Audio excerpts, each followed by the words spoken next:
오늘 저는 함께 읽은 그 고린도서 11장 1절부터 15절 말씀을 근거로 무엇을 위한 열심인가 라는 제목으로 함께 말씀을 나누도록 하겠습니다. 새해가 되면 사람들이 시작하는 것이 있습니다. 가장 많이 시작을 하는 게 다이어트죠.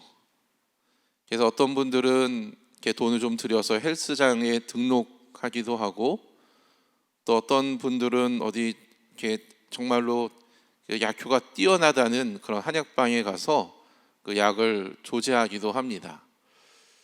제가 아는 어떤 분은 그분이 사는 아파트가 한 20층 이상으로 되는 곳으로 알고 있는데, 하루에 2번 매일 계단 오르기를 통하여서 이렇게 운동을 한다라는 얘기를 제가 들었습니다. 저희 부부도 근래에 아파트 계단 오르기를 한번 시도를 했었는데요. 처음 시도할 때는 10층까지 저희가 성공을 했고, 그 다음 날에는 12층, 이제 그 다음 날에는 14층을 성공을 했습니다. 그래서 어느 때에는 이제 20층까지 한 번도 쉬지 않고 오를 날이 있지 않을까, 이제 그런 생각을 합니다. 이처럼 사람들은 자신들이 관심을 갖고 있는 일에 열심을 냅니다.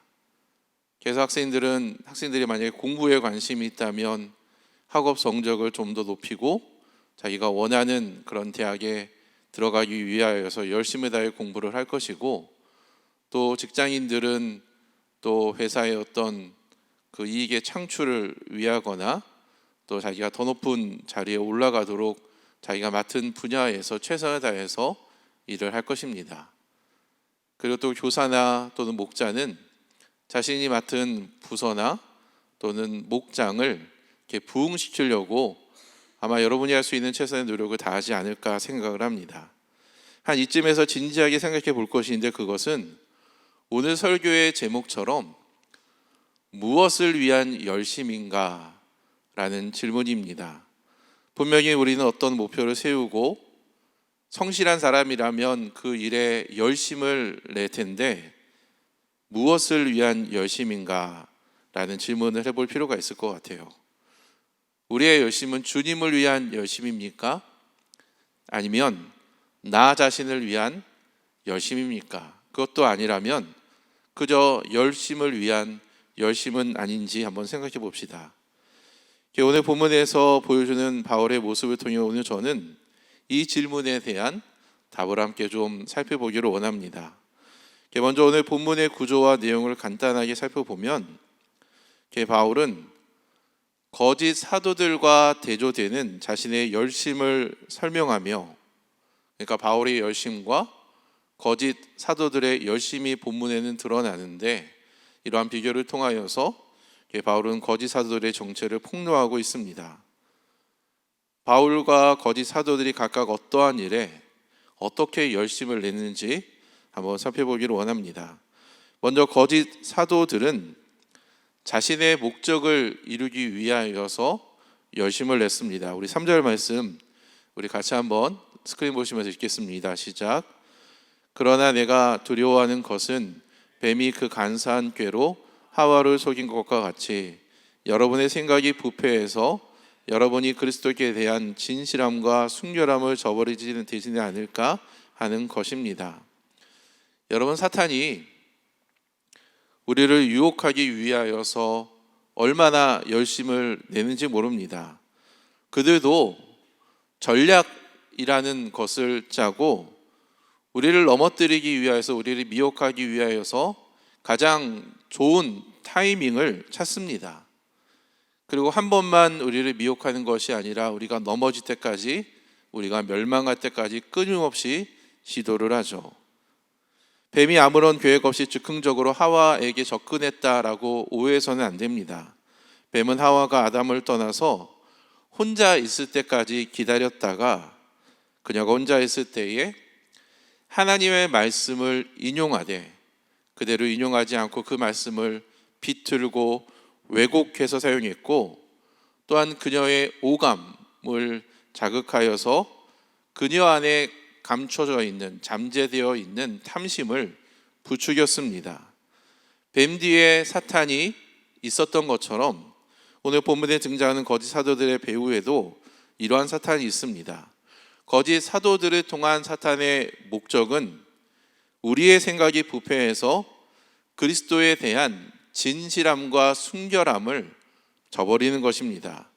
예수 그리스도에 대해서 가졌던 그 순수한 믿음, 예수님에 대한 굳건한 그 신뢰를 깨뜨리는 것이 사단의 첫 번째 전략이다라는 것입니다.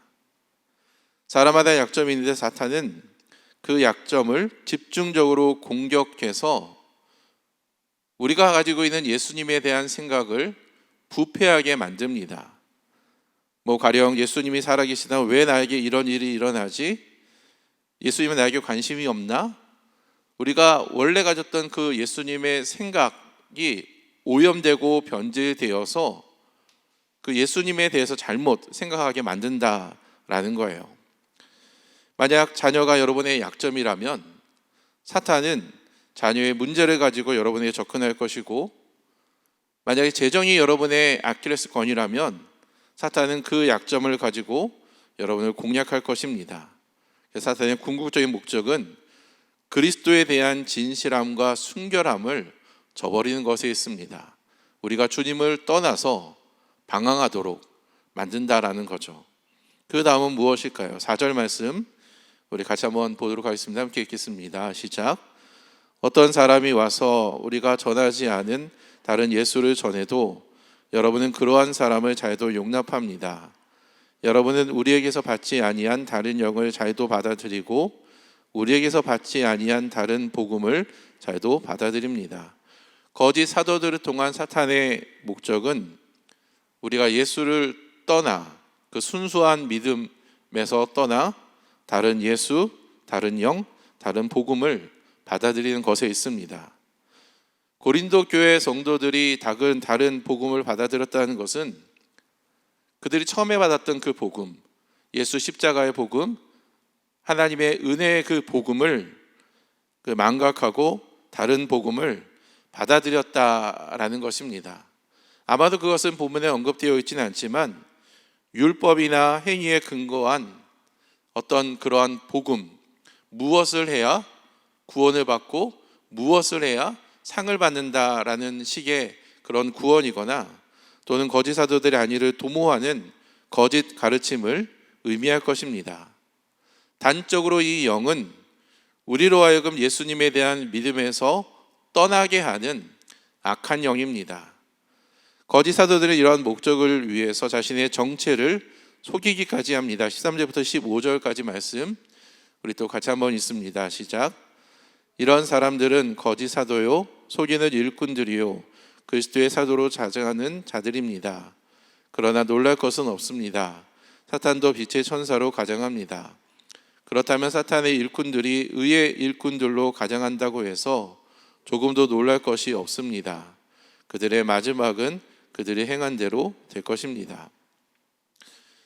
여러분, 오늘날 이단이나 또는 사이비 종교의 가장 대표적인 특징 중에 하나는 그들이 거짓말을 한다라는 것에 있습니다. 신천지는 자신의 정체를 속이고 전통 어떤 교단에 속한 교회처럼 위장을 하고 온갖 거짓말로 사람들을 미혹하죠. 자신을 권위 있는 교수로 사칭하기도 하고 또한 자신의 단체를 한국심리상담협회나 한국리더십 코칭 등 가짜 코칭 프로그램을 운영하는 식으로 위장을 하기도 합니다. 그래서 그들이 어떤 말을 한다고 해서 우리가 그대로 받아들여서는 안 된다라는 거죠.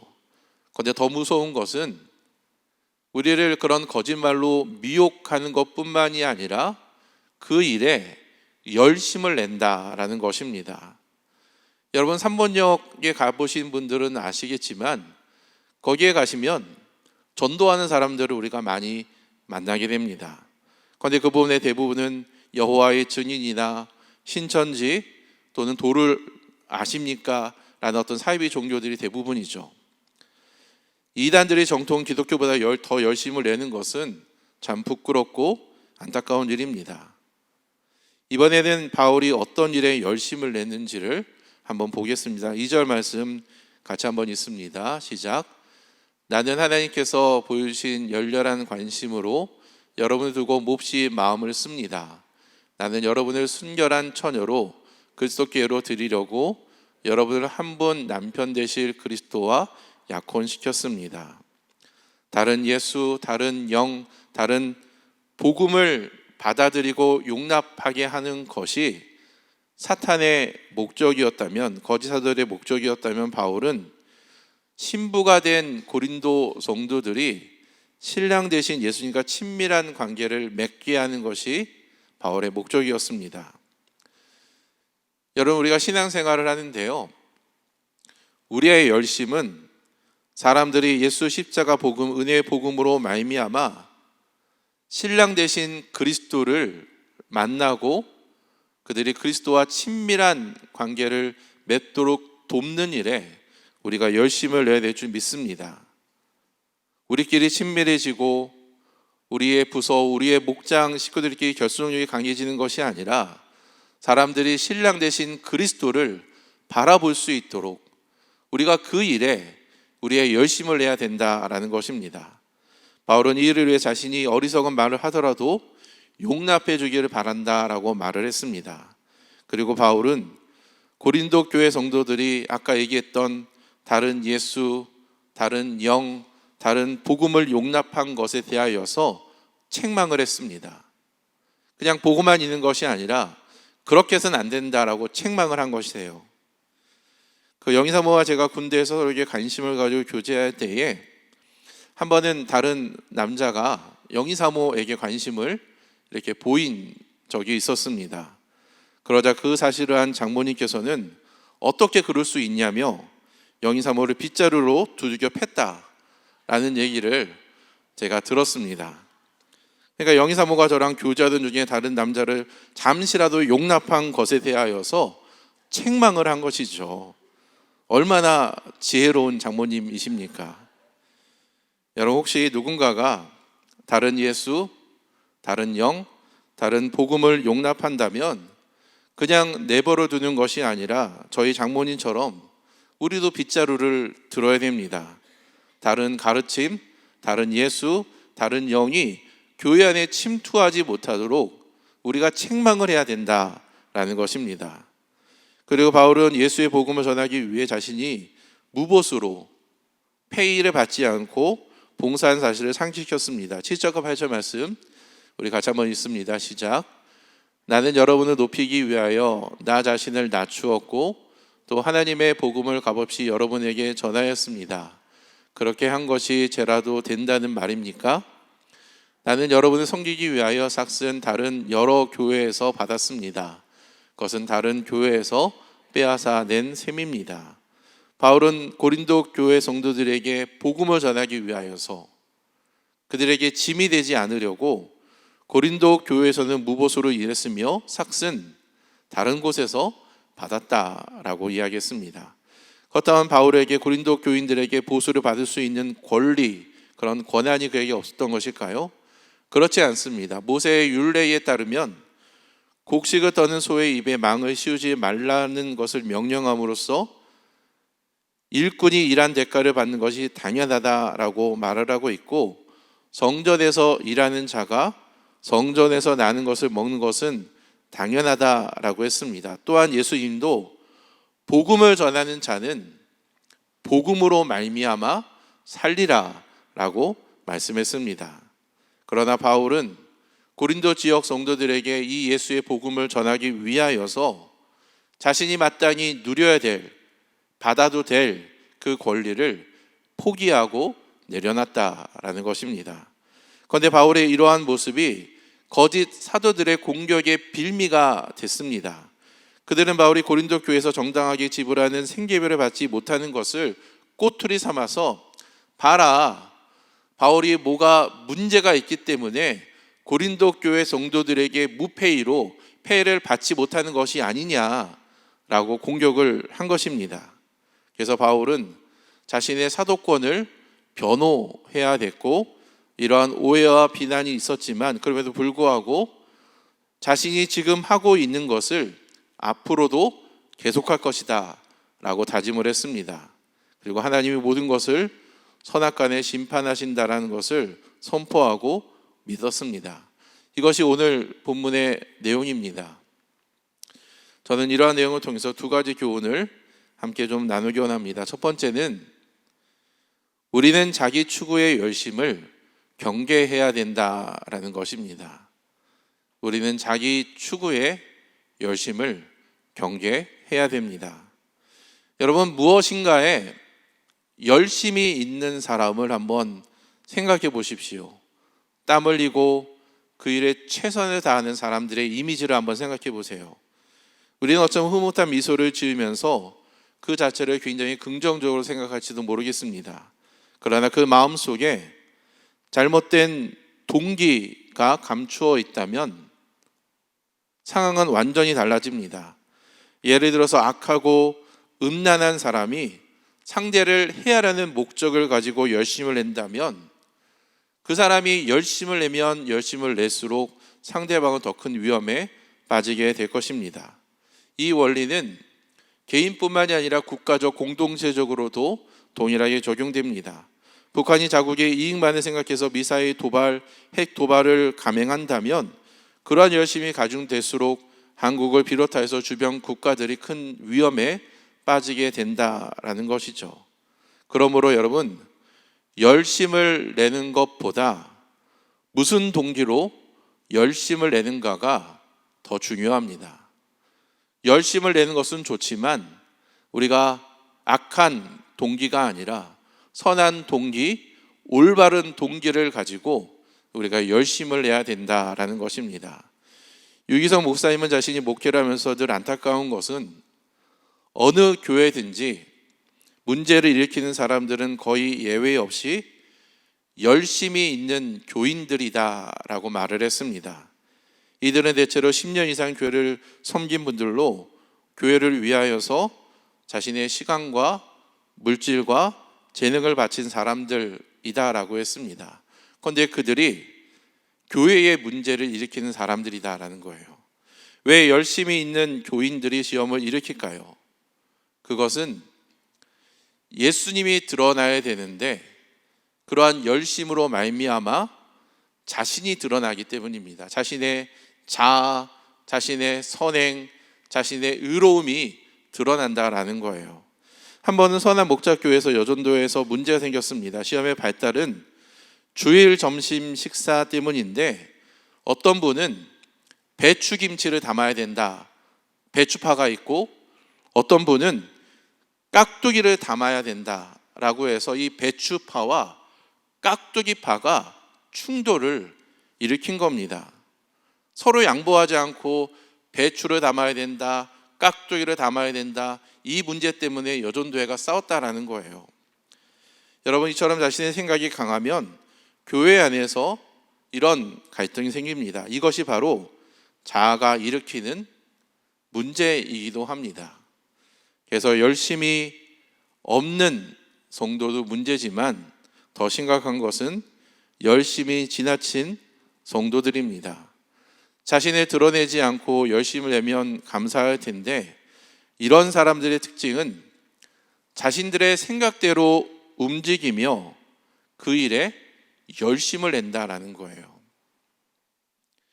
우리는 자신의 생각대로 일을 하는데 열심히 내는 게 뭐가 문제가 되느냐라고 생각할지도 모르겠지만 여러분, 공동체의 목표와 공동체의 방향과 다르게 자신의 생각대로 움직이고 그 일에 열심을 낸다라고 한번 생각해 보십시오. 그러면 그 사람이 열심을 내면 낼수록 공동체의 방향과 비전과는 충돌을 일으키게 된다라는 것입니다. 그리고 그 일에 칭찬과 인정을 갈망하죠. 내가 열심히 일을 했는데 왜 나를 인정해 주지 않느냐라고 항의하고 불평합니다. 칭찬과 인정은 마치 마약과 같아서 만족할 줄을 모릅니다. 칭찬해 주면 더 큰 자극이 필요하고 이러한 자극이 없으면 인정해 주지 않는다고 마음 상해하고 또다시 문제를 일으키는 것이죠. 여러분, 배추김치를 담으면 어떻고 깍두기를 담그면 어떻습니까? 그것이 과연 교회가 분열될 만큼 중요한 일입니까? 한 해는 배추를 담고 한 해는 깍두기를 담든지 아니면 배추 반, 깍두기 반 담아가지고 이렇게 같이 먹으면 되지 않겠습니까? 그런데 자아가 강한 사람은 다른 사람의 이야기를 경청할 줄 몰라요. 무조건 자기가 생각한 대로 교회가 사람이 움직여야 된다라고 생각을 합니다. 이런 경우 열심을 내면 낼수록 교회는 더 큰 혼란과 분열을 가져오게 합니다. 따라서 우리는 이러한 자기 추구의 열심을 경계해야 될 것입니다. 그래서 예수님은 자신을 따르는 제자들에게 말씀하기를 누구든지 나를 따르려 하는 자는 자신을 부인하고 자기 십자가를 메고 나를 따르라 라고 말씀했습니다. 이 말씀은 우리가 자기 추구의 열심을 부인하고 주님을 따라야 된다라는 의미이기도 합니다. 두 번째 나누고 싶은 교훈은 우리는 교회를 보호하고 세우는 일에 열심을 내야 된다라는 것입니다. 자기 추구의 열심이 아니라 교회를 보호하고 교회를 세우는 일에 우리가 열심을 내야 됩니다. 여러분, 바울의 열심은 교회를 사랑하신 하나님의 열심에 근거합니다. 따라서 우리의 열심도 우리 자아가 드러나는 열심이 아니라 교회를 사랑한 그리고 비그리스도인들을 사랑하는 하나님의 열심에 우리의 열심이 근거될 줄 믿습니다. 구체적으로 이는 무엇을 해야 될까요? 저는 세 가지 적용점을 나누고자 합니다. 첫째는 그리스도의 복음을 전하는 일에 열심을 내야 될 것입니다. 바울은 비난과 오해 속에서도 복음 전하는 것을 결코 중단하지 않았습니다. 오히려 그러한 공격이 오면 올수록 그 공격에 맞서서 박해와 핍박과 압박 속에서도 그리스도의 복음을 전하는 일에 최선을 다했다라는 것입니다. 저희 교회는 매주 토요일 11시에 모여서 필요중심 전도를 합니다. 이제 2월에 사역자 모집을 하면 이제 그 팀들을 중심으로 이제 3월 첫 주부터 이제 토요일 날 11시에 모여서 전도를 하는데 아마 지역 주민들에게 필요한 물품들 예를 들어서 물티슈나 또는 핫팩이나 화분이나 지역 주민들이 좋아할 만한 것들을 가지고 저희가 나가게 될 것입니다. 무슨 효과가 있겠느냐라고 생각할 수도 있겠지만 너무 감사한 것은 작년에 그렇게 해서 이제 전해주고 호기심을 가져서 한번 저희 교회 한번 와 보시겠습니까? 라고 이렇게 전도를 했더니 실제로 그 분이 저희 교회에 방문하기도 했습니다. 그리고 우리가 수치상으로는 다 파악할 수는 없지만 우리가 전도할 때 저는 하나님의 방법대로 놀라운 일들을 행했을 것이다 라고 믿습니다. 그래서 여러분, 많은 분들이 좀 걱정하는 게 한 번 나오면 계속 나와야 되는 거 아니냐 라고 이렇게 좀 걱정하시는데 그렇지 않습니다. 그냥 한 번만 오셔도 되니까 여러분의 마음이 움직일 때 한번 오셔서 여러분 전도를 하시길 바랍니다. 그리고 또 이렇게 또 목장에서 목장 모임을 할 때에도 한 1년에 한 번 정도는 한번 목장 모임을 다 같이 우리가 토요일날 전도를 하고 같이 식사를 한다라든지 같이 야외를 나간다라든지 좀 그런 모임도 한번 계획해 보는 것도 저는 좋을 것 같습니다. 그리고 우리는 개인적으로도 복음 전하는 일에 열심을 내야 됩니다. 우리가 가장 먼저 신경 써야 될 것들은 저는 가족들이다라고 생각을 합니다. 혹시 부모님이나 또는 자녀들, 그 배우자가 아직 예수님을 믿지 않았다면 우린 그대로 방치해서는 안 될 것입니다. 여러분, 복음을 전하기 위해서 어떤 시도라도 한번 해보시기 바랍니다. 한번 부모님이 믿지 않는 분이라면 부모님을 찾아뵙고 식사를 대접하면서 부모님의 마음이 좀 요동하지는 않는지를 한번 좀 살펴보는 것도 좋을 것 같습니다. 그 자녀의 마음을 얻기 위하여서 용돈을 주면서 아빠가 이렇게 선물을 주니까 너도 하나님의 은혜의 선물을 받아들이기 바래.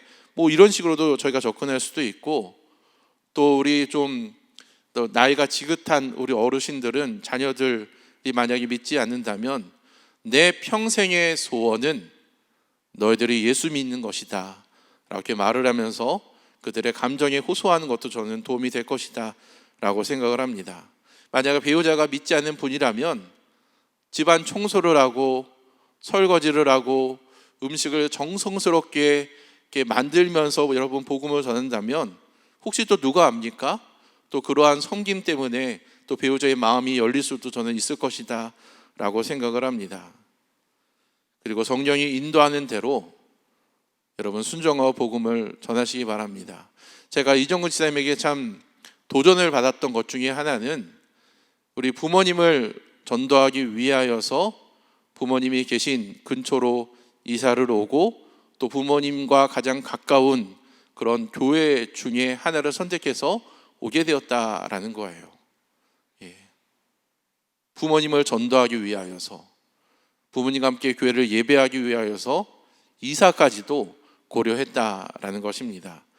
여러분은 전도 대상자에게 복음을 전하기 위하여서 무엇을 하시겠습니까?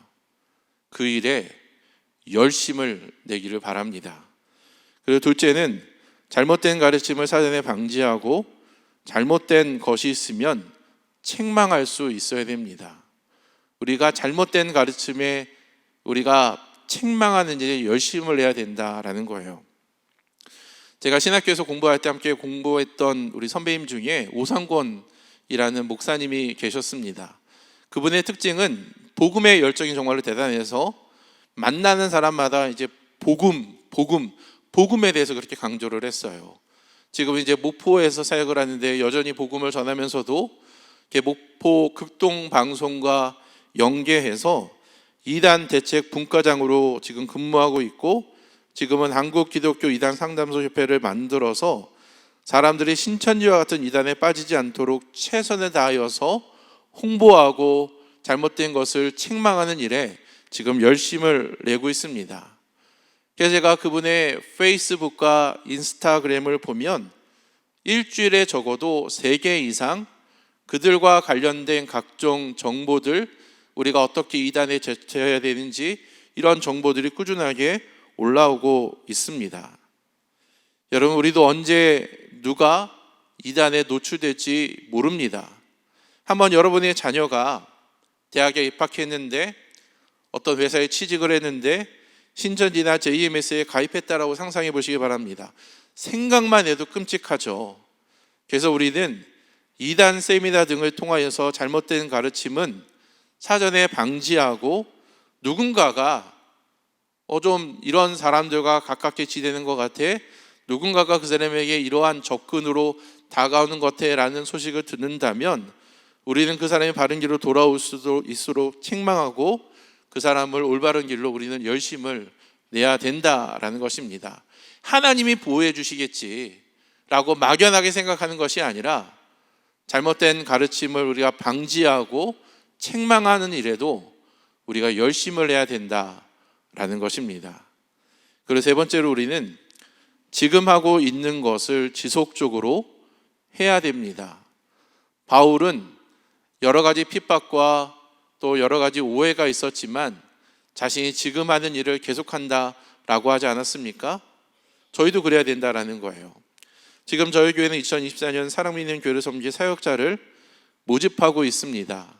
혹시 아직 이런 사역에 신청하지 않는 분이 계신다면 1개 이상의 사역에 꼭 동참하기를 바랍니다. 그런데 봉사하신 분들은 이런 생각을 할 수가 있을 거예요. 내가 지금은 여건이 여의치가 않아서, 내가 지금은 좀 힘들어서 쉬고 싶어서, 또는 내가 지금 하고 있는 일을 한 10년 정도 했으면 충분한 거 아닌가?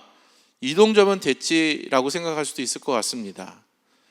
여러분, 지금 하고 있는 일을 중단하지 말기 바랍니다. 할 수만 있다면 지속적으로 여러분이 맡으신 그 사역에 최선을 다하기 바랍니다. 지금 중단하면 언젠가 때가 되면 다시 그 일을 할 수 있겠지라고 생각하시겠지만 우리는 어쩌면 지금 하고 있는 일을 다시는 하지 못할 가능성도 전혀 배제할 수 없을 것입니다. 무엇보다 하나님이 핏값으로 사신 이 교회를 세우는 일이 얼마나 영광스러운 일입니까? 제가 듣기에는 우리 문영수 사모님의 아버님께서는 지금까지 노년인데도 불구하고 성가대 지휘를 하신다라고 했는데, 저는 그 이야기를 들으면서 참 멋지다라는 그런 생각을 했습니다. 그래서 나이 들었다라고 이제 사역을 그만두는 것이 아니라, 교회가 이제는 좀 그만해도 됩니다라는 말을 하기 전까지 여러분 최선을 다하여서 여러분 지금 맡고 있는 하나님 여러분의 마음에 그런 열망을 주는 그 일에 여러분 헌신하기 바랍니다. 오늘 저는 무엇을 위한 열심인가 라는 제목으로 말씀을 나누었습니다. 여러분, 한 번밖에 없는 인생, 다시는 돌아오지 않는 우리의 시간들을 엉뚱한 곳에 시간과 열정을 쏟지 말고 진리를 위해 우리가 열정적으로 정말로 우리의 시간과 우리의 모든 에너지를 다하여서 한번 열정적으로 한번 섬겨봐야 되지 않겠습니까? 예수님은 라우디아 교회에게 말을 하기를 내가 차든지 덥든지 하라라고 말씀하셨는데, 우리의 신앙도 그래야 됩니다. 우리의 신앙도 그냥 평균적인 그냥 어떤 미지근한 그런 상태가 아니라, 우리의 신앙도 차든지 정말로 더운 날에 우리의 그 목을 시원케 하는 그런 차가운 물이나, 아니면 추운 날에 우리의 몸을 따뜻케 하는 뜨거운 물처럼 우리의 신앙의 온도는 차든지 뜨겁든지 우리가 해야 된다라는 것입니다. 그래야 천국에서 우리가 주님을 다시 만날 때에 잘했다 착하고 충성된 종아 라는 칭찬을 받지 않겠습니까? 옳은 일에 열심을 다하여서 후회 없는 인생을 사는 저 여러분들에게 주님의 이름으로 축복합니다. 함께 이 시간 우리 찬양하도록 하겠습니다. 이 시간 우리 내 모든 것 나의 생명까지라는 찬양을 부를 텐데요, 하나님의 열심을 본받아 생명을 전하는 복음을 전하고 이단을 경계하며 또한 교회를 세우고 하나님의 나라를 확장하는 일에 내 모든 것 나의 생명까지 하나님 드리기 원합니다. 저에게 주신 그 자유를 통하여서 내가 할 수 있는 최선의 모습을 통하여서 하나님 열심히 당하여서 하나님을 위하여서 교회를 위하여서 우리의 잃어버린 자들을 위하여 열심히 다하기 원합니다. 우리 그런 마음으로 함께 찬양하도록 하겠습니다.